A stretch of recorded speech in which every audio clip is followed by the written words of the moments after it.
Today is historic and amazing and oh so wonderful. Somehow this channel has managed to get to 50 subscribers. Thank you all so much for all the love.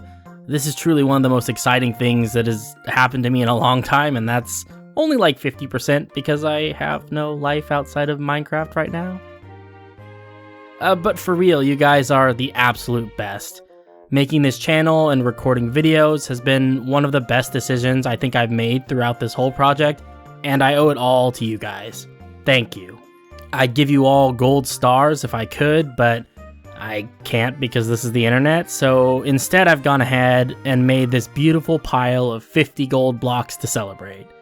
It's much less exciting when you realize that this is creative mode and I didn't have to work for any of the gold blocks, but it's, I don't know, symbolic? Something like that.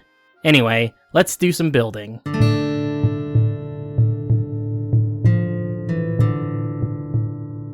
Hello, Internet.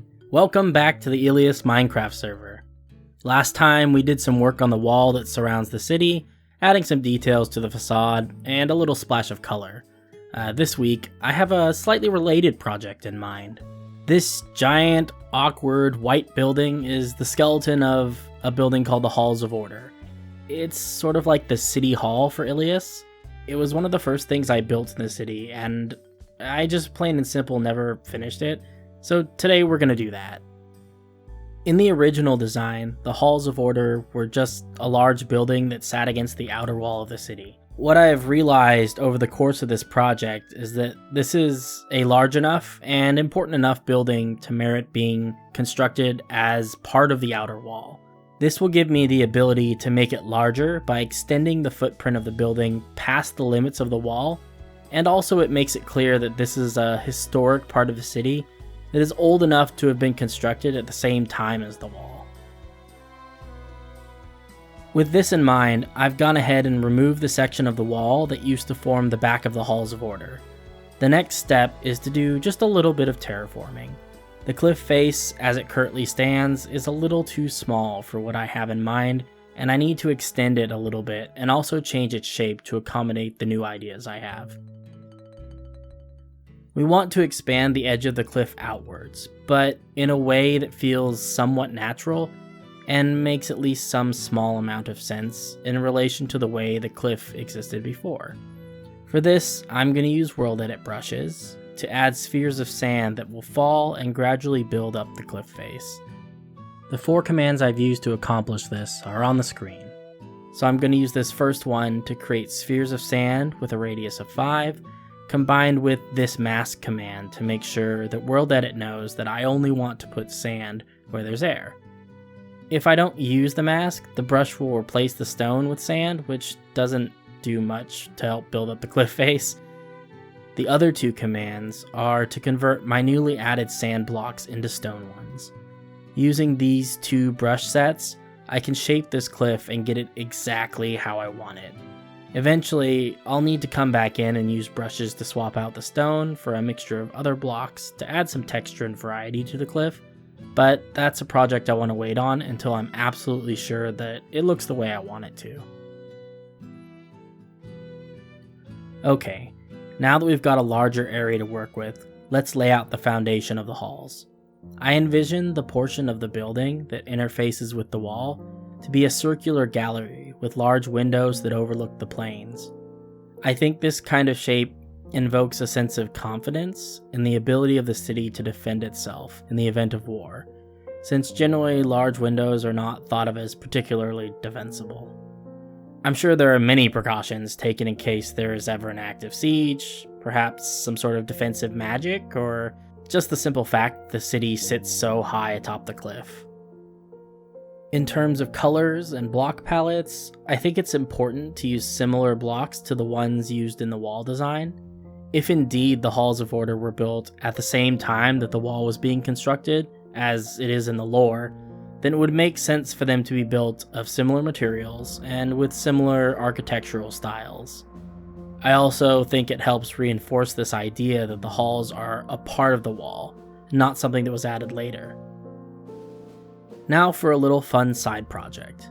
I was looking at this little rocky outcropping and decided it would be a neat touch if I built a quartz pedestal on it that was connected to the main halls with a nice little arched bridge.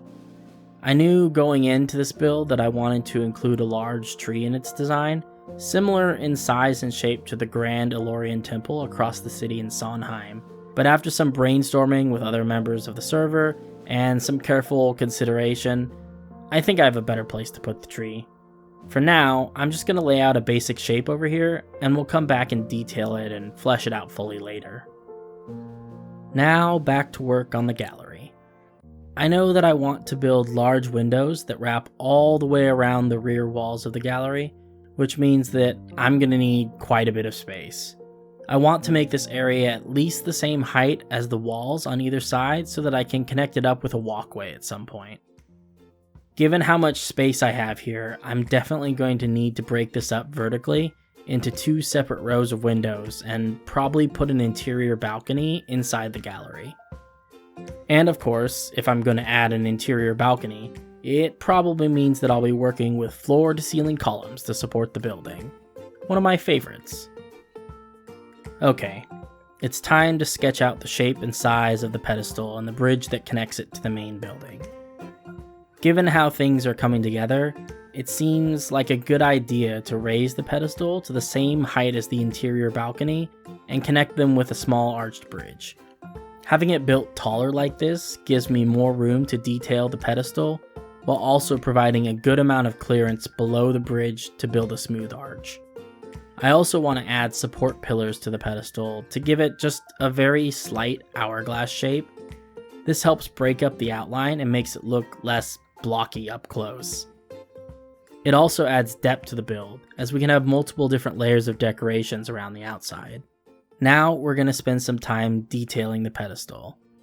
Again, since this build is very closely related to the wall in terms of time period of construction and its overall architectural design, we're going to detail it using white, cyan, light gray, and dark brown accents. Defining families of blocks that convey a common theme like this is important for the overall cohesion of a mega build like Illias.